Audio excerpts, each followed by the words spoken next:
মনে হচ্ছে ভাই। রাতভর তল্লাশি অভিযান চালিয়েও রূপসাঘাটে ট্রলার থেকে নদীতে পড়ে নিখোঁজ মহিদুল হক মিঠুর সন্ধান মেলেনি। বাংলাদেশ নৌবাহিনী, কোস্টগার্ড, ফায়ার সার্ভিস ও সিভিল ডিফেন্স এবং নৌ পুলিশ অভিযান অব্যাহত রেখেছে। নিখোঁজ মিঠু খুলনা মহানগরীর সন্ধানী ডায়াগনস্টিক সেন্টারে অ্যাডমিন অফিসার পদে চাকুরি করতেন।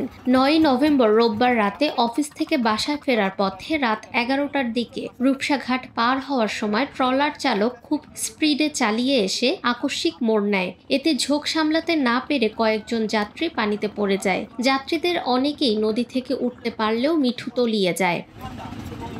খবর পেয়ে পূর্ব রূপসা বাস স্ট্যান্ড ফাঁড়ি পুলিশ, নৌ পুলিশ, কোস্টগার্ড ও নৌবাহিনী রাতভর তল্লাশি চালায়। পরে সকাল ৭টা থেকে যুক্ত হয় ফায়ার সার্ভিস ও সিভিল ডিফেন্সের ডুবুরি দলের তল্লাশি অভিযান।